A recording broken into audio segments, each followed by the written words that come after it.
تو میں چند ایک باتیں دونوں کے حقوق کے سلسلے میں کروں گی. سب سے پہلے شوہر کی ذمہ داریاں اور بیوی کے حقوق. قرآن پاک میں اللہ تعالیٰ فرماتے ہیں مردوں کو خطاب کر کے وَعَاشِرُوهُنَّ بِالْمَعْرُوفِ، ان کے ساتھ بھلے طریقے سے زندگی بسر کرو، معروف طریقے سے زندگی بسر کرو. نبی صلی اللہ علیہ وسلم نے اس کے بارے میں فرمایا، اور یہ آپ کا جو فرمان تھا یہ حجۃ الوداع کے موقع پر تھا. حجۃ الوداع کے موقع پر 1,40,000 لوگ جمع تھے اور آخری نصیحتیں تھی ایک طرح سے لوگوں کو آپ کی. تو اس میں آپ صلی اللہ علیہ وسلم نے فرمایا لوگوں سنو، عورتوں کے ساتھ اچھے سلوک سے پیش آؤ کیونکہ وہ تمہارے پاس قیدیوں کی طرح ہیں. یعنی شادی کے بعد ایک عورت کے لیے وہی اس کا گھر، وہی اس کی جنت، وہی اس کا سب کچھ ہوتا. وہ اپنا نام، اپنی زندگی، اپنا ہر چیز اسی کے وقف کر دیتی ہے، اس لیے ایک طرح سے وہ پابند ہو جاتی ہے اس گھر کی. فرمایا کہ دیکھو ان کا خیال رکھنا، ان کے ساتھ اچھا سلوک کرنا. تمہیں ان کے ساتھ سختی کا برتاؤ کرنے کا کوئی حق نہیں سوائے اس صورت کے جب ان کی طرف سے کھلی ہوئی نافرمانی سامنے آئے. اگر وہ ایسا کر بیٹھے تو پھر خوابگاہوں میں ان سے علیحدہ رہو. یعنی اس میں بھی پھر نصیحت کرنے اور سمجھانے کا حکم دیا گیا. پھر اسی طرح آپ صلی اللہ علیہ وسلم نے یہ بھی فرمایا کہ لوگوں، تمہاری بیویوں کے کچھ حقوق تمہارے اوپر ہیں اور تمہارے کچھ حقوق تمہاری بیویوں پر ہیں. ان پر تمہارا حق یہ ہے کہ وہ تمہارے بستروں کو ان لوگوں سے نہ روندوائیں جن کو تم ناپسند کرتے ہو، اور تمہارے گھروں میں ایسے لوگوں کو نہ آنے دیں جس کا آنا تمہیں ناگوار ہو. سنو، ان کا تم پر یہ حق ہے کہ تم انہیں اچھا کھلاؤ اور اچھا پہناؤ. اب اس میں آپ دیکھیں کہ دونوں کے لیے ہی ایک نصیحت پائی گئی. عام طور پر آپ دیکھیں کہ شادی کے بعد تعلقات کی خرابی کہاں سے شروع ہوتی ہے. اس میں یہ جملہ بہت اہم ہے کہ وہ تمہارے بستروں کو ان لوگوں سے نہ رندوائیں جن کو تم ناپسند کرتے ہو، اور تمہارے گھروں میں ایسے لوگوں کو نہ آنے دیں جن کا آنا شوہروں کو ناپسند ہو. اب دیکھیں کہ بعض اوقات شادی کے بعد شوہروں کو، اور یہ ہمارے معاشرے کا بہت بڑا المیہ ہے، شوہروں کو میکے والوں کا زیادہ آنا جانا پسند نہیں ہوتا. وہ اس کو اپنے لیے بڑی مداخلت سمجھتے ہیں.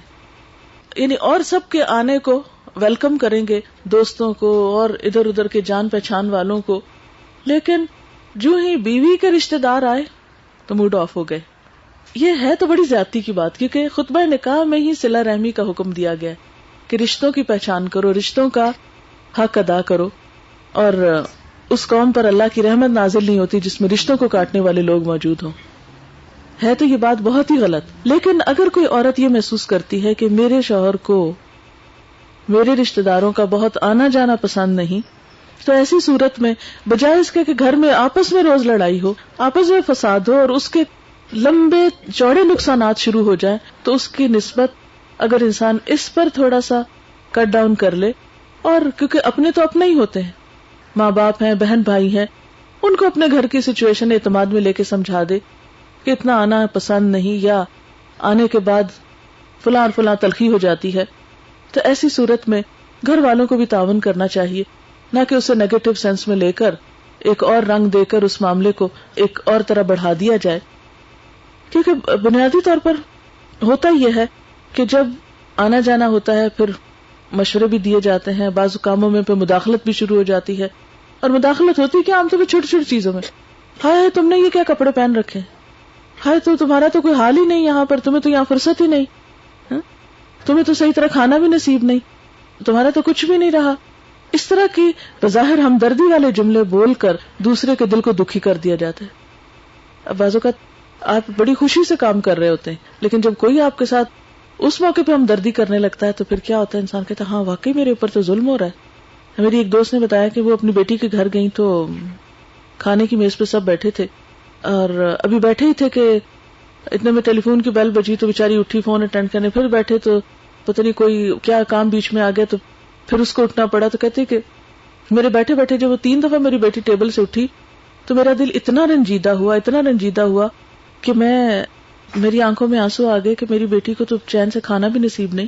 اور اس کے بعد کہتی میں گھر آ کر بھی بڑی میری طبیعت خراب ہوئی، اور کہتی کہ ہوا یہ کہ پھر اپنے گھر میں کھانے پہ بیٹھی تو میرے اپنے ساتھ 2-3 دفعہ یہ ہوا. تو میں نے کہا کہ اب تو مجھے کچھ نہیں ہوا. تو جس طرح میں اپنے گھر میں خوشی سے اٹھ رہی ہوں، آنے والے کو بھی اٹینڈ کر رہی ہوں، فون بھی اٹھا رہی ہوں، کھانا بھی لا کے لگا رہی ہوں، کچھ ختم ہو گیا تو اٹھ کے لینے بھی جا رہی ہوں، تو اس کو میں اپنے اوپر کوئی ترس نہیں کھا رہی، تو بیٹی پہ مجھے ایسا ترس کیوں آیا؟ اب اگر ماں یہی 2 باتیں کر کے نہیں، تمہاری تو اس گھر میں کوئی عزت نہیں، سارا کام تمہارے ہی سر پہ ہے، تو یہ ایک غلط بات ہوگی. ہر کوئی اپنے گھر میں اپنا کام کر کے اپنے گھر کو سنبھال کے سمیٹ کے اس کے بہتری کے لیے ہر کوئی اپنی قربانی کرتا ہے اور خوشی محسوس کرتا ہے. لیکن بعض اوقات ہم ماؤں کی محبت ایسی ہوتی ہے کہ ہم بے وجہ چھوٹی چھوٹی چیزوں میں مداخلت کرنے لگتے ہیں. چھوٹی چھوٹی چیزوں میں پوچھیں گے اچھا یہ زیور کہاں گیا, وہ فلانی چیز جو میں نے تمہیں دی تھی وہ کہاں چلی گئی, بیچ تو نہیں دی تمہارے میاں نے, مانگ تو نہیں لی, چھین تو نہیں لی, وہ کون لے گیا. جب آپ نے دے دیا تو بس دے دیا, ختم. وہ بیچے, وہ رکھے, وہ کچھ کرے, وہ ان کی اپنے آپس کی انڈرسٹینڈنگ ہے. یہ تو نہیں کہ ہم دینے کے بعد بھی پھر اس چیز کے مالک بنے رہے اور اس میں پھر دور بیٹھ کے ڈکٹیشن دیتے رہے. ایسی ہی چھوٹی چھوٹی چیزیں ہوتی ہیں کہ جن میں مداخلت کی وجہ سے بہت سے حالات خراب ہونے لگتے ہیں, اور پھر ہم اس سے بڑی محبت جتاتے ہیں. ٹھیک ہے ہمارے گھر میں بڑی جگہ ہے, تم آ جاؤ واپس, کوئی ضرورت نہیں ایسی جگہ رہنے کی. ٹھیک ہے آپ کے گھر میں بڑی جگہ ہے, لیکن بچی کے لیے شوہر کا سکون نہیں, بچوں کے لیے جو کچھ وہ ہے یا اس کے اپنا گھر اور اپنی لائف جو ہے وہ اپنے ہی گھر میں ہے, وہ آپ کے گھر میں نہیں, وہ بھائیوں کے سر پہ نہیں, وہ کسی اور کے اوپر نہیں. اس لیے ہمیں ہمیشہ دیکھنا, کمپیریزن کرنا چاہیے. ایک شخص تنگی کے ساتھ بھی خوش ہے اور کہاں ایک شخص کو وہ تنگی نہیں ہے لیکن اس کے باوجود وہ خوش نہیں رہ سکتا. قرآن پاک میں ایک بہت یونیورسل اصول دیا گیا ہمیں, ان مال اسری یسرا, تنگی کے ساتھ آسانی ہے. اگر تنگی نہیں تو آسانی بھی کوئی نہیں, تنگی کے ساتھ آسانی ہے. ہم کیا چاہتے ہیں, آسانی کے ساتھ آسانی ہو یا آسانی پر آسانی ہو. یہ اصول ہی نہیں فطرت کا. جب ہم ایسا چاہتے ہیں تو ہم فطرت کے خلاف جاتے ہیں, اور جب وہ ہو نہیں سکتا تو پھر ہم دکھی ہو جاتے ہیں. اس لیے کچھ فیکٹس لائف کے ایسے ہیں جنہیں ہمیں کھلے دل سے ایکسپٹ کر لینا چاہیے. بہت سی مثالیں ایسی آپ اپنی زندگی میں دیکھ سکتے ہیں کہ جہاں آپ نے قربانی کی, تنگی اٹھائی, پریشانی اٹھائی, ساتھ ہی اللہ نے آپ کو خوشی دی. ایک بچے کی پیدائش میں ماں کتنی تنگی اٹھاتی لیکن اس کے ساتھ ہی خوشی ملتی. اگر کوئی کہے کہ نہیں میں ماں تو بننا چاہتی, یہ تنگی نہیں اٹھانا چاہتی, تو ماں نہیں بن سکتی. تو اسی طرح زندگی کے دوسری چیزوں میں بھی جب انسان بعض اوقات تنگ ہوتا ہے, مثلا شوہر کو خوش کرنے کی جو بات ہوتی ہے تو اس میں بھی بعض اوقات انسان کا موڈ نہیں, بعض اوقات انسان کا دل نہیں, کچھ بہت سے اور وجوہات ہو سکتی ہیں, تنگی کی بات ہو سکتی ہے. لیکن انسان جب دوسرے کو خوش کر دیتا ہے تو جواب میں خود بھی خوشی پاتا ہے. اور بعض اوقات انسان اپنی خوشی کو لے کے بیٹھا رہتا ہے اور یہ سوچتا ہے کہ نہیں میری بھی تو کوئی مرضی ہے, میری بھی تو کوئی لائف ہے. اور پھر نتیجہ کیا ہوتا ہے کہ جب آپ دوسرے کو پریشان کرتے ہیں, دوسرے کو دکھی کرتے ہیں, تو وہ کس دل سے آپ کو خوش کرے. تو یاد رکھیے ان مال اسری یسرا. بعض اوقات اپنی خوشی نہ ہوتے ہوئے, اپنی چاہت نہ ہوتے ہوئے, اپنی مرضی نہ ہوتے ہوئے, صرف کسی دوسرے کی خوشی کے لیے, کسی دوسرے کا دل رکھنے کے لیے انسان اگر کوئی تکلیف اٹھا لیتا ہے تو یاد رکھیے اس کے نتیجے میں جلد ہی آپ کو بھی خوشی ملے گی. لیکن جو لوگ خوشیاں دینا نہیں جانتے وہ خوشیاں لینا بھی نہیں جانتے, وہ خوشیاں لے بھی نہیں سکتے. اس لیے ایسے معاملات میں شوہر اور بیوی دونوں کو تلقین کی گئی. پھر اسی طرح خاص طور پر یہ کہا گیا ان کا تم پہ حق یہ ہے کہ تم انہیں اچھا کھلاؤ, اچھا پہناؤ. یعنی شوہر کے اوپر ذمہ داری ہے کہ بیوی کے کھانے پینے کے لیے ایسا انتظام کرے کہ جو اس کے لائق ہے, یا جو کچھ وہ خود کھاتا ہے وہی اس کے لیے. لیکن ہمارے ہاں عام طور پر رواج کیا ہے کہ سب سے بہترین چیز شوہر کے لیے ہوگی. اور ٹھیک ہے ایک عزت ہے, احترام ہے, ہمارے کلچر میں بہت اچھا ہے, لیکن اس کا یہ مطلب نہیں کہ بیوی صرف برتن ہی چاٹ کے کھاتی رہے, یہ صرف بچے کچے پر ہی گزارا کرے. نہیں, اس کو بھی عزت دی جائے اور اس کا بھی حق رکھا جائے اور وہ بھی ساتھ بیٹھ کے کھا سکے اور وہ بھی اپنی مرضی کا سالن نکال سکے. عموماً ہمارے ہاں ان چیزوں کو بعض روایتی طریقوں پر مائنڈ کیا جاتا ہے, حالانکہ یہ اسلامی طریقہ نہیں ہے. پھر اسی طرح جہاں تک ہو سکے بیوی سے خوش گمان رہنا چاہیے. آپ دیکھیں کہ زندگی میں بہت ساری چیزیں ہمیں ویسے نظر آتی جیسے ہم سوچتے ہیں. ہماری سوچ جو ہے وہ بہت پاورفل چیز ہے. ہماری سوچ بدل جائے تو ہر چیز بدل جائے گی. اور مثلاً آپ دیکھیں کہ اگر آپ کی سوچ پہ یہ غالب ہو کہ آپ فلاں کام کر کے تھک جائیں گے تو آپ کام کرنے کی ہمت ہی نہیں کریں گے. اور ایک دوسرا شخص کہے گا نہیں یہ کوئی بات ہے, اس میں تو کوئی تھکاوٹ نہیں, وہ لگ جائے گا اور وہ کر بھی جائے گا اور اس کو کوئی کچھ بھی نہیں ہوگا. اور ہم وہاں دور کھڑے دیکھتے رہیں گے کہ نہیں اس میں تو بڑی مثلاً آپ یہاں آ رہے ہوں گے تو آپ سوچو ہاں سردی ہے کیا بنے گا, جائیں گے اتنی دیر بیٹھنا پڑے گا, لیکن آپ آ گیا تو کام چل گیا, خیر ہے. کہیں اور بھی ہوتا تو اس سے سردی گرمی دونوں چیزیں ساتھ ساتھ چلتی ہیں. تو کوئی بھی کام کرنے کے لیے ایک جرأت چاہیے تھی اور ایک سوچ بنانی پڑتی. اور اس وقت انسان اگر یہ سوچ لے کہ ٹھیک ہے اگر مجھے کچھ تھوڑی تکلیف بھی اٹھانی پڑے گی تو کچھ اچیو بھی تو کروں گی, کچھ حاصل بھی تو ہوگا, لوگوں سے ملاقات ہوگی, اکٹھے بیٹھیں گے, کچھ بات سنیں گے, تو دینے سے ہی کچھ ملتا ہے. اسی طرح شادی شدہ زندگی میں بھی سب سے بڑی بات جو ہے جس پر خوشیوں کا نثار ہے وہ یہ کہ سوچ کو پازیٹو رکھے ہمیشہ. جس شخص کو اللہ تعالیٰ نے مثبت سوچ عطا کر دی اس کے لیے سارے معاملات درست ہو جاتے ہیں. وہ شر سے بھی خیر کا پہلو نکال لیتا ہے. وہ تنگ سے تنگ، مشکل سے مشکل، پریشان سے پریشان کن حالات میں بھی کوئی نہ کوئی خوشی کی بات ضرور سوچ لیتا ہے. وہ اپنے آپ کو مطمئن کرنے کا کوئی نقطہ ڈھونڈ لیتا ہے. اور جو نیگیٹو سوچ رکھتے ہیں وہ بڑی سے بڑی خوشیوں میں بھی کوئی نہ کوئی نیگیٹو بات ضرور تلاش کر لیتے ہیں، اور اس طرح اپنے آپ کو بھی کڑھاتے رہتے ہیں اور دوسروں میں بھی نیگیٹو چیزیں پھیلاتے رہتے ہیں. مثلاً ہم کسی کے گھر گئے، کھانا کھایا، سب کچھ اچھا تھا، اگر کسی ایک چیز کے ایک ٹیسٹ میں کمی ہوئی، ہم اچھے کو تو کوٹ نہیں کم کہیں گے فلاں وہ کھیر تو جلی ہوئی تھی، وہ جلی ہوئی کھیر کی ضرور بات کریں گے. یعنی ہماری عادت یہ ہے کہ بہت سے خیر میں سے ایک تکلیف یا ایک ناپسندیدہ چیز کو لے کر اتنا اچھالیں گے کہ سارا خیر اس کے نیچے چھپ جائے گا، اور اس عادت سے ہم خود ہی نقصان اٹھاتے ہیں. اسی طرح بیوی میں بہت سی خوبیاں ہیں، بہت بلائیاں ہیں، ہمبل ہے، محبت کرنے والی ہے، کیئرنگ ہے، سب کچھ ہے. لیکن عموماً کیا ہوتا ہے، جیسے نئی لڑکیوں کی شادی ہوتی ہے تو ان کو گھر اس طرح نہیں سنبھالنا آتا جس طرح ماں کو آتا ہے یا ساس کو آتا ہے. وہ میچور ہے، زندگی انہوں نے گزاری، وہ اس گھر پہ رہ رہے ہیں، وہ اس کے چھوٹی بڑی ہر چیز سے واقف ہے. اب اگر شوہر یہ کمپیئر کریں میری ماں تو اتنی سگڑ ہے، وہ تو اتنی سمجھدار ہے، وہ تو ایسی اور ایسی ہے، اور اس کو تو کچھ بھی نہیں آتا، تو ایسے میں آپ دیکھیں کہ ماں تو ماں ہے اور بیوی بیوی ہے، ہر ایک کا اپنا ایک مقام ہے، اور اس کو اس کے مقام پر رکھ کر اس سے معاملہ کیا جائے تو آسانی رہے گی. تو اس کے سارے خیر کو بھول کر اگر ایک اس کی کوئی پھوڑ پن ہے یا کوئی ایک خراب عادت ہے اس کو لے کے سارے پہ چھا دیا جائے تو اس سے تو زندگی کی خوشیاں نہیں مل سکتی. آپ دیکھیں کہ کوئی بھی پودا جب گھر میں نیا لا کے لگاتا ہے تو ضرور کچھ دن مرجھاتا ہے، پھر وہ جڑ پکڑتا ہے. ایک لڑکی وہ جو سال ایک اور ماحول میں رہی، ایک اور گھر میں رہی، ہر گھر کا طریقہ مختلف ہوتا ہے. وہاں سے جب وہ ایک نئے گھر میں آتی ہے تو اس کو سمجھنے کے لیے وقت چاہیے ہوتا ہے. ایسے وقت کو جو صبر سے گزار لے تو آگے خوشیاں ہو جاتی ہیں، آسانیاں ہو جاتی ہیں. اور ذرا صبر کے ساتھ اور تحمل کے ساتھ قبول کر لے، چھوٹی چھوٹی غلطیوں کو معاف کر دے، اگنور کر دے، کیونکہ انسان اگر اگنور کر دے تو بہت سے مسئلے حل ہو جاتے ہیں. پھر اسی طرح اللہ تعالیٰ قرآن پاک میں اتنی خوبصورت بات فرماتے ہیں فَإِن كَرِهْتُمُوهُنَّ فَعَسَىٰ أَن تَكْرَهُوا شَيْئًا وَيَجْعَلَ اللَّهُ فِيهِ خَيْرًا كَثِيرًا. یہ بھی ہو سکتا ہے کہ اگر تم ان کو ناپسند کرو، ان کرہتم، کراہت ہے تم کو، دل سے اتر گئی بیوی، نہیں اچھی لگتی، کوئی بات اچھی نہیں لگتی اس کی، ہر بات میں اختلاف ہے، تو بھی اللہ تعالیٰ نے یہ نہیں کہا کہ پھر اچھا ہے طلاق دے کے گھر بھیج دو. یہ نہیں کہا. کیا فرمایا؟ فَأَسَىٰ، ہو سکتا ہے، ان تکرہوا شیئا، کہ تم ایک چیز سے کراہت کرو، ناپسند کرو اس کو، اور اللہ اسی میں خیر کثیر رکھ دے، اسی کے اندر سے تمہیں کوئی بھلائی نصیب ہو جائے. ہو سکتا ہے تمہیں بہت اچھی اولاد نصیب ہو سکتا ہے تمہیں اس کی وجہ سے رزق اللہ تعالیٰ دے رہا ہو، کوئی اور تمہیں خیر اور بھلائی مل جائے. تو اس لیے ٹھیک ہے محبت نہیں بھی، آئیڈیل سچویشن نہیں بھی، تو بھی گزارا کرو. فَإِن كَرِهْتُمُونَ، کراہت کے باوجود بھی خیر کی تلاش میں رہو، تب نبھا ہوگا، ورنہ کوئی انسان فرشتہ نہیں، ہر ایک کے اندر کوئی نہ کوئی خرابی ہے.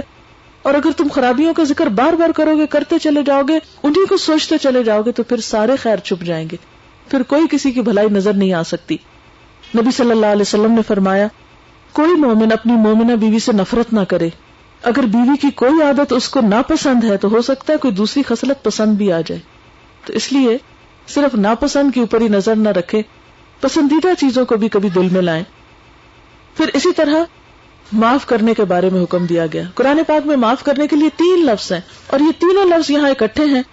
فرمایا یا ایھا الذین آمنوا ان من ازواجکم واولادکم عدوا لکم فاحذروہم وان تعفوا وتصفحوا وتغفروا فان اللہ غفور رحیم. اے لوگوں جو ایمان لائے ہو، تمہاری بیویاں اور تمہاری اولاد میں سے تمہارے کچھ دشمن ہو سکتے ہیں، یعنی اس حد تک آپس میں عداوت کی حد تک، اسے کہتے ہیں نا کہ ایک دوسرے کو دیکھ کے بس بیر کھانے والی بات، کہ کوئی بھی ایسی بات نہیں ہے کہ جو تمہیں اٹریکٹ کرتی ہو. فرمایا یہ کیفیت بھی ہو تو بھی کیا کرو، انتعفو، اگر معاف کر دو، وتصفحو، اور درگزر کرو، وتغفروا، بخش دو، فإن اللہ غفور رحیم، تو یقیناً اللہ بھی غفور رحیم. یعنی کیا تم نہیں چاہتے اللہ تمہیں معاف کر دے؟ تو بیویوں کو، بچوں کو 100 غلطیوں کے باوجود بھی معاف کرتے چلے جاؤ، کیونکہ اگر درگزر نہیں، معافی نہیں، تو گھر کا انتظام نہیں چل سکتا، کہیں بھی کسی کے ساتھ نباہ نہیں ہو سکتا جب تک معاف کرنے کی صلاحیت دل میں نہ ہو. تو اس لیے یعنی انسانی تعلقات میں خوشگواری لانے کے لیے بہترین طریقہ جو اسلوب ہمیں بتایا گیا وہ معاف کرنے کا ہے، کہ دوسرے انسان کو انسان سمجھتے ہوئے معاف کر دو. اس میں ہمیں دیکھا تھا کہ حضور صلی اللہ علیہ وسلم کی مثال ہمارے سامنے ہے. اب دیکھیں کہ مکہ والوں نے ان کے ساتھ کیا کیا، کس حال میں انہیں گھر سے نکال دیا. جب تک آپ صلی اللہ علیہ وسلم وہاں رہے کیسے کیسے گالی گلوچ، پتھر پھینکے، زخمی کیا، ان کے ساتھ بائیکاٹ کیا، سوشل بائیکاٹ کیا. 3 سال تک وہ شیب ابی طالب میں رہنا پڑا، کھانے کے لیے کچھ نہ ہوتا تھا، کوئی چیز کسی کو بیچنے نہیں دیتے تھے، وہاں جا کر پتے اور گھاس کھا کے وہاں گزارا کیا. یعنی کوئی دنیا کی زیادتی نہیں جو مکہ والوں نے حضور صلی اللہ علیہ وسلم کے ساتھ نہ کی ہو. زبانی بد کلامی سے لے کر فزیکلی ٹارچر کرنے کی بھی کوئی صورت انہوں نے چھوڑی نہیں. لیکن آپ کو پتا ہے کہ پھر کیا ہوا؟ جب نبی صلی اللہ علیہ وسلم نے مکہ فتح کیا وہ سب ڈر رہے تھے کہ اب پتہ نہیں ہماری کیا شامت آتی ہے. تو آپ نے ان سب کو کیا کہا؟ لا تثریب علیکم اليوم، آج تم پہ کوئی پکڑ نہیں، اذهبوا، جاؤ، انتم الطلقاء، سب آزاد ہو، سب کو معاف کرتا ہوں. حضرت یوسف علیہ السلام نے کیا کیا؟ جن بھائیوں نے ان کو کنویں میں پھینکا، اس سے بڑی زیادتی کیا ہوگی کہ کسی کے ماں باپ چھین لیے جائیں، کسی کی زندگی کو ختم کرنے کی سازش کی جائے. اور کتنے سال انہوں نے تکلیفیں اٹھائیں، حتیٰ کہ جیل میں رہنا پڑا کئی سال تک. لیکن جب وہ دوبارہ اپنے بھائیوں سے ملتے ہیں تو کیا کہتے ہیں؟ جاؤ، میں نے تم کو معاف کر دیا. یہ شیطان نے ہمارے درمیان یہ وسوسے پیدا کر دیے تھے. جاؤ، میں نے معاف کر دیا، اللہ بھی تم کو معاف کر دے. اور اپنے والد کو کہتے ہیں کہ یا ابا نستغفر لنا.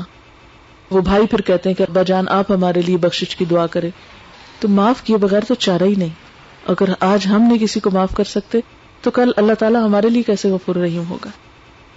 تو معاف کرنے میں زندگی کا حسن ہے. یعنی بعض لوگ معاف نہ کرنے کو اپنی عزت کی وجہ سمجھتے ہیں، وہ انا کا مسئلہ بنا لیتے ہیں. نہیں، یہ تو میں معاف کر ہی نہیں سکتا، یہ نہیں ہو سکتا. تو یہ جو زندگی میں ہوتا نا، یہ نہیں ہو سکتا، اس کو نکال دینا چاہیے. ہر چیز ہو سکتی ہے، اس آسمان تلے ہر چیز پاسبل ہے، کچھ بھی امپاسبل نہیں. بس صرف یہ ہے کہ اپنی سوچ بدلے اور اپنے آپ کو اس کے لیے تیار کر لے. اور وہ ایک لمحے کی بات ہوتی ہے کہ ادھر مڑ جائیں یا ادھر مڑ جائیں. اور انسان جب ایکسپٹ کر لیتا ہے، اعتراف کر لیتا ہے، تو آپ دیکھیں گے بہت کچھ ریلیکس ہو جاتا ہے. ایک غلطی نہ مان کے آپ کتنے ٹینس ہو سکتے ہیں، اور ایک غلطی مان کر وقتی طور پہ تو بڑی تکلیف ہوتی ہے، انسان کو اپنی بے عزتی محسوس ہو رہی ہوتی کہ لو وہ دوسرا کہے گا مانی نا آخر. تو اس وقت تو بڑی شرمندگی اور بہت ہی نفس کو ناگوار ہوتا ہے. اس سے زیادہ ناگوار چیز شاید ہی کوئی ہو. لیکن ایک دفعہ جب انسان کہتا ہے میری غلطی ہے، مان لیا، بس ہے غلط، ختم ہو جاتا ہے سارا معاملہ. تو زندگی کی گاڑی چلانے کے لیے معاف کرنا بے حد ضروری ہے. پھر اسی طرح خوش اخلاقی کا برتاؤ. شوہر کو خاص تلقین کی گئی کہ بیوی کے ساتھ پیار اور محبت سے پیش آیا جائے. نبی صلی اللہ علیہ وسلم نے فرمایا کامل ایمان والے مومن وہ ہیں جو اپنے اخلاق میں سب سے اچھے ہوں. یعنی کس کا ایمان مکمل ہے؟ جس کا اخلاق سب سے اچھا ہے. اور تم میں سب سے اچھے لوگ وہ ہیں جو اپنی بیویوں کے حق میں سب سے اچھے ہوں. یعنی کسی کے اخلاق کی ضمانت باہر سے نہیں، گھر کے اندر سے ہوگی. باہر تو ہر ایک اپنے دفتر میں ہر ایک کو اپنی ضرورت کے تحت پولائٹ ہونا ہی پڑتا ہے. باس کے سامنے بدتمیزی کر کے پھر ترقی تو نہیں ہو سکتی. وہاں تو ایک آرٹیفیشل خول چڑھا سکتے ہیں ہم اپنے اوپر، لیکن بیوی کو چونکہ ہم اس کو اپنے ماتحت سمجھتے ہیں اور کوئی اس کے معاملے میں ہم سے پوچھنے والا نہیں اور کوئی ہمیں کچھ کہنے والا نہیں، اس لیے ہم سمجھتے کہ جو چاہیں کریں اور جو چاہیں ہو. نہیں، فرمایا کہ سب سے اچھا وہ ہے جس کا اخلاق اچھا ہو، اور اخلاق اس کا اچھا جو اپنی بیوی کے ساتھ اچھا اخلاق رکھتا ہے. اب دیکھیں گھر میں ہم چھوٹی چھوٹی چیزوں کو اگنور کرتے ہیں، شکریہ کہنا، دوسرے کو اپریشیٹ کرنا. اب باہر کا کوئی شخص ہمیں کوئی چھوٹی سی چیز بھی دے گا نا تو ہم شکریہ کہنا بھولیں گے نہیں. اگر مثلا یہ پین نیچے گر گیا نا تو کوئی اٹھا کے دے گا تو ہم ضرور شکریہ بولیں گے. لیکن گھر میں شوہر اور بیوی کے درمیان اس شکریہ کی کوئی رواج نہیں کہ وہ ایک دوسرے کو بھی تھینک یو کریں یا ایک دوسرے کی تعریف کریں کہ ہاں آج کھانا بہت اچھا تھا، یا آج تمہارے کپڑے بہت اچھے ہیں، یا فلان چیز بہت اچھی. یہ اپریشیٹ کرنا بھول جاتے ہیں. اور نتیجہ کیا ہوتا ہے کہ ایک شخص جو ایکسپیکٹ کر رہا ہوتا ہے کہ میں نے اتنی محنت کی، اتنا سب کچھ کیا، کسی نے دیکھا ہی نہیں، کسی نے پوچھا ہی نہیں، کسی نے پرکھا ہی نہیں، وہ اسی غم کو لے کے تو دل میں پالتے پالتے نفسیاتی مریض ہو جاتے ہیں. تو حالانکہ ایک چھوٹے سے چند بول ہوتے ہیں نا، کہتے ہیں نا میٹھے بول میں جادو ہے. تو یہ جادو گھر کے اندر جس کا چلا وہی اصل میں کامیاب ہوا. پھر اس کے بعد حضرت عائشہ فرماتی ہیں میں نبی صلی اللہ علیہ وسلم کے ہاں گڑیوں سے کھیلا کرتی تھی، میری سہیلیاں بھی میرے ساتھ کھیلتی. جب نبی صلی اللہ علیہ وسلم تشریف لاتے تو سب ادھر ادھر چھپ جاتی. آپ ڈھونڈ ڈھونڈ کر ایک ایک کو میرے پاس بھیجتے تاکہ وہ میرے ساتھ کھیلیں. کتنا بیوی کے جذبات کا احساس ہے. پھر اسی طرح شوہر پر یہ ذمہ داری عائد کی کہ خوشی کے ساتھ بیوی بچوں کا خرچہ دے، کیونکہ بعض لوگوں کی عادت اس معاملے میں بہت ستاتے ہیں اور چھوٹی چھوٹی چیزوں پر حساب لیتے ہیں. یعنی انسان کس کے لیے کماتا ہے؟ اپنے گھر کے لیے. تو اگر گھر والوں کو ہی کما کے خوشی نہیں دی تو پھر کیا کرنا اس کا. اس میں نبی صلی اللہ علیہ وسلم نے فرمایا، ایک دینار وہ ہے جو تم نے خدا کی راہ میں خرچ کیا، ایک وہ ہے جو تم نے کسی غلام کو آزاد کرنے میں خرچ کیا، ایک وہ ہے جو تم نے کسی فقیر کو صدقے میں دیا، ایک وہ ہے جو تم نے گھر والوں پہ خرچ کیا. ان میں سب سے زیادہ اجر اور ثواب اس کے خرچ کرنے کا ہے، اس دینار کے خرچ کرنے کا ہے جو تم نے اپنے گھر والوں پہ خرچ کیا. یعنی اللہ تعالیٰ کے ہاں بھی اس کا اجر و ثواب بہت زیادہ ہے جو اپنے گھر والوں پہ خرچ کرے. پھر اسی طرح یہ ہے کہ گھر والوں کی تعلیم و تربیت، ان کے اخلاق کی ذمہ داری یہ بھی شوہر پہ عائد ہوتی ہے. اور اس کے بعد بیوی کے کچھ فرائض ہیں اور شوہر کے حقوق ہیں. اس میں سب سے پہلا فرض بیوی کا یہ کہ شوہر کی بات مانے. قرآن پاک میں اللہ تعالیٰ نیک بیویوں کی صفت بتاتے ہوئے فرماتے ہیں، فالصالحات قانتات، نیک بیویاں اطاعت گزار ہوتی ہیں، فرما بردار ہوتی ہیں، شوہر کی بات مانتی ہیں. اس میں آپ دیکھیں کہ عموماً شوہر غصے میں اس وقت آتے ہیں کہ جب ان کی بات نہ سنی جائے. ایسے میں ضروری نہیں کہ ہم ہر چیز سے اگری کرتے ہیں اور ہر چیز مان ہی لیں، لیکن ایسے موقع پر آرگیو کرنا، حجت بازی کرنا، دوسرے کو لیٹ ڈاؤن کرنا اور بہت مخالفت پر اتر آنا، یہ انسان کے لیے درست نہیں. بات یہ کہ یہ حکم اللہ تعالیٰ نے دیا نا، اللہ تعالیٰ نے ہی مرد کو بنایا، اللہ ہی نے عورت کو بنایا ہے. اللہ تعالیٰ ہی زیادہ بہتر جانتا ہے کہ مرد کی نفسیات کیا ہے اور اس نفسیات کے لیے عورت کا رویہ کیا ہونا چاہیے. اس کو سامنے رکھ کے اللہ نے حکم دیا، چاہے ہمیں اچھا لگے یہ حکم یا نہ لگے، لیکن اللہ کا حکم بہرحال موجود ہے کہ بیوی کو شوہر کی اطاعت کرنا ہے. اور ایک اس میں عام قانون ہے کہ صرف اس معاملے میں نہیں جہاں اللہ کی نافرمانی ہو رہی ہو، باقی جو جائز باتیں ہیں، معروف باتیں ہیں، اس میں اسے تعاون کرنا ہوگا، ورنہ گھر کی گاڑی نہیں چل سکتی. پھر اسی طرح اپنی عزت و آبرو کی حفاظت کرنا، ایسے تمام باتوں سے بچنا جس سے شوہر کے دل میں شکوک و شبہات پیدا ہوں، یہ شوہر ناراض ہو، ان سے بھی بچنا ضروری ہے. نبی صلی اللہ علیہ وسلم نے فرمایا، عورت جب 5 وقت کی نماز پڑھے، اپنی آبرو عزت کی حفاظت کرے، اپنے شوہر کی فرما بردار رہے، تو وہ جنت میں جس دروازے سے چاہے داخل ہو جائے. کیونکہ عورت کا سب سے بڑا جہاد یہی ہے. یعنی جہاد صرف وہ میدان جنگ میں نہیں جا کے ہوتا، جہاد گھر میں بھی جہاد ہے اور اپنے نفس کے ساتھ بھی ایک جہاد ہے کہ انسان وہ کام کرے جو اس کو دل کو نہیں پسند، دوسرے کی خوشی کے لیے، اپنے گھر کو سنوارنے کے لیے، گھر کی دنیا کو قائم رکھنے کے لیے. پھر اسی طرح شوہر کی مرضی کے بغیر گھر سے نہیں جانا چاہیے. نبی صلی اللہ علیہ وسلم نے فرمایا، خدا پر ایمان رکھنے والی عورت کے لیے جائز نہیں کہ وہ شوہر کے گھر میں کسی ایسے شخص کو آنے دے جس کا آنا شوہر کو پسند نہیں، اور وہ گھر سے ایسی صورت میں نکلے جبکہ نکلنا شوہر کو پسند نہیں. عورت شوہر کے معاملے میں کسی دوسرے کا کہنا نہ مانے. یعنی اس معاملے میں آتا ہے کہ ماں باپ کی بات بھی نہیں ماننی چاہیے، حالانکہ عام طور پر ماں باپ کا حکم ماننا جو ہے فرض ہے، لیکن شادی کے بعد ایک عورت کے لیے ماں باپ کے مقابلے میں بھی شوہر کی بات اہم ہو جاتی. اچھا ہمارے یہاں جھگڑے کہاں سے ہوتے ہیں؟ یہیں سے تو ہوتے ہیں. ماں باپ کہتے ہیں آج ہمارے ہاں آؤ، شوہر کہتا نہیں آج میں تھکا ہوں، آج نہیں لے جا سکتا. یہیں سے فساد شروع ہو جاتا ہے. اور یہی چیزیں چلو کوئی بات نہیں، اچھا پھر آج نہیں تو کب چلیں گے، کوئی اور دن طے کر لیں. تو اس میں یہ کہ دوسرے کو بھی سوچنے سمجھنے کا موقع مل جاتا ہے. تو ایک دوسرے کی مشکلات کو سمجھنا اور ایک دوسرے سے تعاون کرنا، اسی سے گھر کی خوشیاں بن سکتی ہیں. اور پھر یہ کہ یہ اطاعت تمام معاملات میں، صرف یہ نہیں کہ کھانا پکانے میں یا اور چند چیزوں میں گھر کی تو انسان مان لے اور اس کے بعد موڈ آف کر لے کہ میں تو اطاعت کر رہی ہوں، فرما برداری کر رہی ہوں. نہیں، ایسی فرما برداری نہیں، ساتھ محبت کا بھی اظہار اور شوہر کی دیگر ضروریات کو بھی پورا کرنا.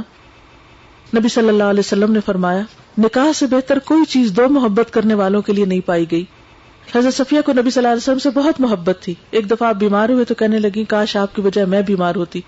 لوگوں نے سنا تو بہت حیران ہوئے کہ کیا کہہ رہی ہیں، تو آپ نے فرمایا یہ جھوٹ نہیں کہہ رہی، یہ سچ کہہ رہی ہیں. پھر اسی طرح یہ کہ شوہر کا احسان ماننا چاہیے، اور اس میں یہ نہیں کہ شوہر بیوی کا احسان نہ مانے، دونوں کو ایک دوسرے کا احسان ماننا چاہیے. لیکن اس میں خصوصی طور پر عورت کو تلقین کی گئی ہے. حضرت اسماء کہتی ہیں کہ ایک دفعہ ہم اپنی سہیلیوں کے ساتھ تھی تو آپ صلی اللہ علیہ وسلم ہمارے پاس سے گزرے تو آپ نے ہمیں نصیحت کی، سلام کیا اور فرمایا، تم پر جن کا احسان ہے ان کی ناشکری سے بچو. تم میں سے ایک اپنے ماں باپ کے گھر دنوں تک بن بیاہی بیٹھی رہتی ہے، پھر اللہ تعالیٰ اس کو شوہر عطا کرتا ہے، پھر اولاد سے نوازتا ہے. ان سارے احسانات کے باوجود اگر کبھی کسی بات پہ شوہر سے خفا ہوتی ہے تو کہہ اٹھتی ہے میں نے تو کبھی تمہاری طرف سے کوئی خوشی نہیں دیکھی. میری تو قسمت ہی پھوٹ گئی، اس گھر میں تو کوئی خوشی ہے ہی نہیں. یہ کہنا ناشکری کی بات ہے. اگر آپ غور کریں تو کہیں نہ کہیں کوئی خوشی ہوگی، کہیں نہ کہیں کچھ نکل ہی آئے گا. یعنی اگر مثلا کوئی گھڑی رکی ہوئی ہے، اس پہ 7 بجے ہوئے ہیں اور وہ رکی ہوئی ہے، تو سارا دن وہ جھوٹ ہی بول رہی ہے نا کہ 7 تو نہیں بجے ہوئے. لیکن ایک وقت آتا ہے کہ وہ بھی سچ بولتی ہے جب 7 بجتے ہیں، تو اس وقت اس کا ٹائم بھی ٹھیک ہوتا ہے. تو اسی طرح ایک شخص خرابیوں کا مجموعہ ہے، لیکن کوئی بات تو ہوگی نا اس میں بھی اچھی، اسی کو یاد کر لیں. کیونکہ ہوتا ہی ہے کہ جب ہم کمپیئر کرتے ہیں نا دوسروں سے، کیونکہ عموماً یہ ہوتا ہے نا کہ جب یہ عورتیں بیٹھتی ہیں شوہروں کی باتیں کرتی ہیں، پھر وہ ہم ایک دوسرے سے کمپیئر کرنا شروع کر دیتے. اچھا اس نے یہ لے کر دیا، وہ ایسا کرتا، وہ ویسا، میرے شوہر تو کبھی نہیں کرتا. اچھا جو ہمارے شوہر میں خوبی ہے وہ ہمیں یاد ہی نہیں ہوتی اس وقت، وہ ہم دوسرے کے سامنے بیان ہی نہیں کر پاتے. نتیجہ کیا تھا؟ ہم اپنے آپ کو مظلوم سمجھنا شروع کر دیتے. تو ایسے میں جو کسی کی بھلائی ہو اس کا ذکر کرنا چاہیے، اس کا اعتراف کرنا چاہیے اور اس پر شکر گزاری کرنی چاہیے، اور کسی ایک چھوٹی بڑی تکلیف سے ساری زندگی کی خوشیوں کو پامال نہیں کرنا چاہیے. نبی صلی اللہ علیہ وسلم نے فرمایا قیامت کے روز اللہ تعالیٰ اس عورت کی طرف نظر اٹھا کے نہ دیکھے گا جو شوہر کی ناشکری ہوگی، حالانکہ عورت کسی وقت بھی شوہر سے بے نیاز نہیں ہو سکتی. پھر اسی طرح شوہر کی خدمت اور اس کے ساتھ اچھا معاملہ کرنا، شوہر کے چھوٹے موٹے کام کر کے اس میں خوشی محسوس کرنا، یہ بھی ضروری ہے. بعض اوقات ہم بڑے بڑے کام بھی کرتے ہیں لیکن ساتھ ناراض بھی رہتے ہیں کہ ہمیں بہت کچھ کرنا پڑ رہا ہے. تو ایسے میں یہ ہے کہ انسان بہت اگر نہیں بھی کر پاتا، جتنا بھی کرتا ہے اس کو خوشی کے ساتھ کرے تو اس میں کہیں لطف بڑھ جاتا ہے. حضرت عائشہ اپنے ہاتھ سے نبی صلی اللہ علیہ وسلم کے کپڑے دھوتی، ان کے سر میں تیل لگاتی، کنگھا کرتی، خوشبو لگاتی. یہ چھوٹے چھوٹے کام، حالانکہ خوشبو آپ خود بھی لگا سکتے تھے، لیکن حضرت عائشہ کا لگانا کیا ہے؟ دراصل کہ شوہر کو اس بات کا احساس دلانا کہ میرے دل میں تمہاری قدر ہے، میں کیئر کرتی ہوں. اور اس سے کیا ہوتا ہے کہ چھوٹی چھوٹی باتوں میں جو کیئر یا توجہ ہوتی ہے وہ دوسرے کا خون بڑھاتی ہے، دوسرے کو کانفیڈنس دیتی ہے اور دوسرے کے لیے، اور وہ کانفیڈنس جو ہے پھر لوٹ کر اس کی خوشی ہماری ہی طرف پلٹتی ہے. نبی صلی اللہ علیہ وسلم نے فرمایا کسی انسان کے لیے جائز نہیں کہ وہ دوسرے انسان کو سجدہ کرے. اگر اجازت ہوتی تو بیوی کو حکم دیا جاتا، یعنی اس حد تک اسلام میں بیوی کے لیے اطاعت کا حکم ہے. پھر اسی طرح یہ ہے کہ شوہر کے گھر بار کی حفاظت، مال و متاع کی حفاظت، یہ بھی عورت کی ذمہ داریوں میں سے ہے. نبی صلی اللہ علیہ وسلم نے فرمایا قریش کی عورتیں کتنی اچھی ہیں، بچوں پہ بہت مہربان ہیں، شوہر کے گھر بار کی بہت حفاظت کرنے والی ہیں. نیک بیوی کی خوبیاں بیان کرتے ہوئے آپ صلی اللہ علیہ وسلم نے فرمایا مومن کے لیے تقویٰ کے بعد سب سے مفید اور باعث خیر نعمت نیک بیوی ہے کہ جب وہ اسے کسی کام کو کہے تو خوشی سے کرے، جب اس پہ نگاہ ڈالے تو اس کو خوش کر دے، جب اس کے بھروسے پہ قسم کھا بیٹھے تو قسم پوری کر دے، جب وہ کہیں چلا جائے تو اس کے پیچھے اپنی عزت و آبرو کی حفاظت کرے، اور شوہر کے مال و اسباب کی نگرانی میں شوہر کی خیر خواہ اور وفادار رہے. اور آخری چیز ہے صفائی، سلیقہ، زیب و زینت کا اہتمام، اور خاص طور پر شوہر کے لیے، کیونکہ عام طور پر ہم زیب و زینت کا اہتمام تو کرتے ہیں لیکن اس وقت جب کسی پارٹی میں جانا ہو یا گھر سے باہر جانا ہو، لیکن شوہر کے لیے خصوصی طور پر اس کا اہتمام کرنا یہ عبادت میں شمار ہوتا ہے. اور اس میں یہ ہے کہ صرف ظاہری میک اپ کافی نہیں، عموماً اس بات کا اہتمام نہیں کیا جاتا کہ یعنی کہ اپنے باقی جسم کی بھی صفائی، اپنے منہ کی، دانتوں کی، بالوں کی، باقی جو اعضاء ہیں ان کی، کیونکہ بعض اوقات ہم سمجھتے ہیں کہ صرف اوپر کچھ لگا لینے سے ہی خوبصورتی جو ہے وہ ظاہر ہوتی ہے، اور کپڑوں سے پسینے کی بو آ رہی ہو یا جسم سے ناگوار سمیلز آ رہی ہوں، یہ چیزیں بھی بعض اوقات آپس کے تعلقات کو خراب کرنے کا سبب بنتی ہیں. اس لیے ان چیزوں کی طرف بھی خصوصی توجہ رکھنی چاہیے. اور ایک عورت اگر اپنے ازدواجی تعلقات کو اچھا رکھنے کے لیے سب کچھ کرتی ہے تو یہ اس کے لیے عبادت بھی ہے اور دنیا اور آخرت میں سعادت کا ذریعہ بھی ہے. شوہر کو حج سے دلچسپی نہیں. سوال ہے انہوں نے حج کروانا نہیں، کیا میرا 15 سال کا بیٹا محرم بن سکتا ہے؟ جی ہاں بن سکتا ہے، وہ ساتھ جا سکتا ہے. نکاح کے لیے گواہ کیوں ضروری ہے اور ولیمہ کی کیا اہمیت ہے؟ باندی کا اسلام میں جو تصور ہے اس کی فی زمانہ کس حد تک جائز قرار دی جائے گی؟ نکاح کے لیے گواہ اس لیے ضروری ہے کہ یہ ایک طرح سے شوہر کو عورت کی ذمہ داری اٹھانے کے لیے پابند کیا جاتا ہے، اس کو ایک طرح سے گھیرا جاتا ہے کہ تم اب اس عورت کے ذمہ دار ہو. اب دیکھیں نا، اگر ایک عورت کہیں چھپ کے نکاح کرتی ہے، اب کیا ہے، شوہر اس سے فائدہ بھی اٹھا رہا ہے، وہ کہتا ہے جی میں تمہارا شوہر ہوں، تم آؤ میرے پاس، لیکن کسی کو اس نکاح کا علم نہیں. اب آپ دیکھیں کہ ایسی صورتحال عورت کے لیے اس نکاح کو چھپا کے رکھنا کس قدر تکلیف دہ ہے. پھر یہ بھی دیکھا گیا ہے کہ بعضوں کا شوہر جو ہے وہ بیوی کی کوئی ذمہ داری نہیں لیتے، نہ اس کے لیے گھر کا بندوبست کریں گے، نہ اس کے کھانے پینے کا. اگر ایسے میں عورت کا بچہ ہوتا ہے تو وہ بچہ پھر ہے تو جائز، لیکن یہ ہے کہ جب تک وہ نکاح کا اعلان نہیں ہوا تو وہ معاشرے کو کس طرح بتائے گی کہ یہ بچہ جو ہے یہ جائز ولادت ہے. تو اسلام میں گواہوں کا ہونا بے حد ضروری ہے کئی اعتبار سے، تاکہ شوہر اور بیوی ایک دوسرے کے حقوق و فرائض کو صحیح طور پر، یعنی ایک لائبلٹی ہو جاتی ہے نا، اس کو صحیح طور پر انجام دے. ولیمے کی کیا اہمیت ہے؟ اصل میں یہ بھی ایک نکاح کے اعلان کی ایک صورت ہے اور خوشی کے موقع پر دوسروں کو شریک کرنے کی ایک صورت ہے. اسلام میں کوئی بارات کا کانسیپٹ نہیں ہے، اور جو ہمارے ہاں لڑکی والوں کے ذمہ بہت ساری چیزیں ڈال دی جاتی، جہیز ہے اور اس کے علاوہ شادی کا کھانا ہے اور بہت سے مطالبات. اس کے برعکس اسلام میں زیادہ تر ذمہ داری جو ہے شادی کے موقع پر مرد پہ ڈالی گئی ہے، اور یہ اس لیے ڈالی گئی تاکہ بعد میں بھی ان ذمہ داریوں کو نبھائے اور اٹھائے. اسی لیے مہر دلوایا جاتا ہے شادی کے موقع پر کہ وہ مہر ادا کرے. ابتدا میں ہی وہ ایک ثبوت دے کہ ہاں وہ اپنی بیوی کا خرچہ اٹھا سکتا ہے، وہ اپنی بیوی کی ذمہ داری پوری کر سکتا ہے، وہ آئندہ فیملی کے لیے ذمہ داریاں اٹھانے کے قابل ہے. اور اسی لیے اگر کوئی شخص مہر رکھتا ہے لیکن دینے کی نیت نہیں رکھتا تو اس کے لیے بھی بڑے سخت الفاظ استعمال ہوئے کہ اس نکاح کو ویلڈ ہی قرار نہیں دیا گیا کہ جس میں شوہر جو ہے وہ مہر دینا ہی نہیں چاہتا یا دیتا نہیں ہے.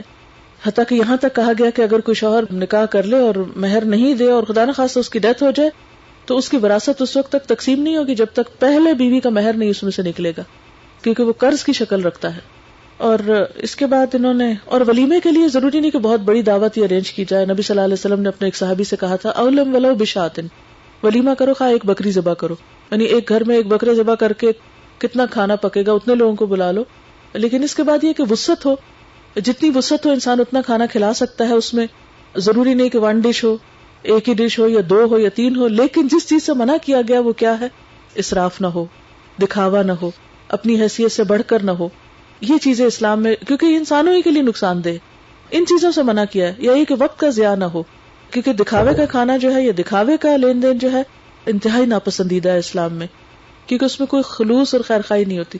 جو دکھا کے دے رہے، جس کا مطلب ہے کہ وہ شخص اپنی خاطر دے رہا ہے، کسی دینے والے کو تو شرمندہ ہی کر رہا ہے دے کے. باندی کا جو تصور ہے وہ یہ ہے کہ قدیم زمانے میں جیسا کہ آپ جانتے ہیں کہ ہر علاقے میں غلاموں کا رواج رہا. جیسے جانور بکتے تھے نا، تو پرانے زمانے میں انسان بھی بکا کرتے تھے. اسلام نے آ کر اس پر پابندی عائد کر دی اور اس کو کبیرہ گناہ قرار دیا گیا کہ انسانوں کی کوئی خرید و فروخت ہو. آج بھی آپ دیکھیں کتنی مہذب دنیا، لیکن کڈنیپنگ ہوتی ہے، بچوں کی خرید و فروخت کے سلسلے چھپ چھپا کے جاری رہتے ہیں، عورتوں کی خرید و فروخت ہوتی رہتی ہے. یہ اسلام کی روح سے یہ حرام اور ناجائز فعل ہے. پھر اس کے بعد یہ کہ اسلام نے اس کو ایک دم ختم نہیں کیا، اس کو حرام قرار دیا اور اس کے ساتھ ترغیب دی کہ جتنے بھی غلام پہلے سے ہیں ان کو آزاد کیا جائے. اس لیے آپ دیکھیں کہ کوئی بھی گناہ ہے اس کے کفارے میں پہلے غلاموں کا ذکر آتا ہے، غلام آزاد کرو، غلام آزاد کرو. اس میں ہم دیکھتے ہیں کہ حضرت ابوبکر صدیق رضی اللہ تعالیٰ عنہ کثرت سے غلام آزاد کراتے تھے. حضرت عثمان ہر جمعے کو غلام آزاد کرتے تھے، اللہ نے ان کو بہت مال دے رکھا تھا، اور اگر کسی جمعے کو ایک آزاد نہیں کر سکتے تھے تو آئندہ 2 بھی کر دیا کرتے تھے. اسی طرح خواتین بھی، حضرت عائشہ رضی اللہ تعالیٰ عنہ نے بہت سارے غلام آزاد کیے. تو اسلام نے غلامی کو ختم کرنے کے لیے کثرت سے آزاد کرنے کی طرف توجہ دلائی، اور پھر کہا کہ اگر کوئی کسی کو آزاد کرتا ہے تو وہ اپنی گردن کو جہنم کی آگ سے آزاد کرتے ہیں. اتنا اجر و ثواب ہے کہ انسان کی آخرت اور عاقبت سنور جائے.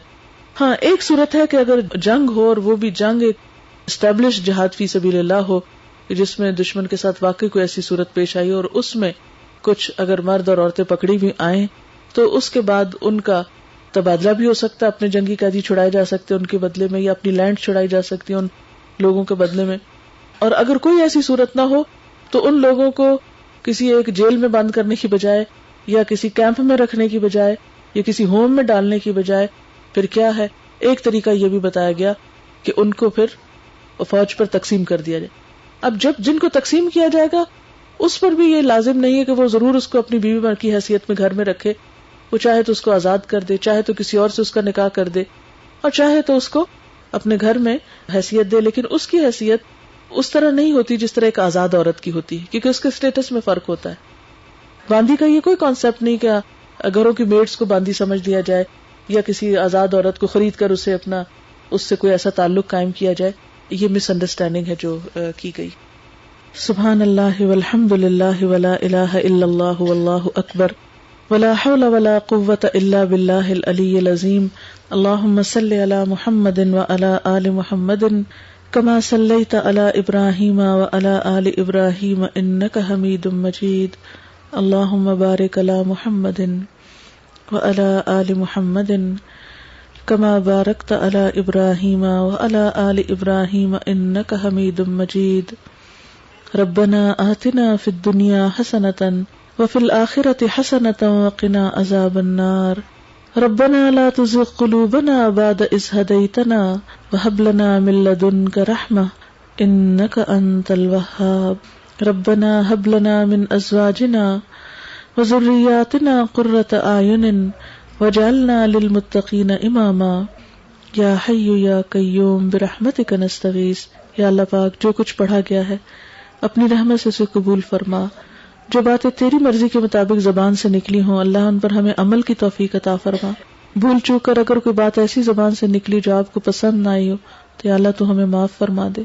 یا اللہ ہم سے درگزر فرما. یا اللہ اس بچی کی جو شادی ہو رہی ہے اس کو بہترین خوشیاں عطا فرما یا رب العالمین. یا حی یا قیوم برحمتک نستغیث. اے زندہ رکھنے والے خدا، اے قائم رکھنے والے خدا، ہم سب تیری رحمت کی فریاد کرتے ہیں.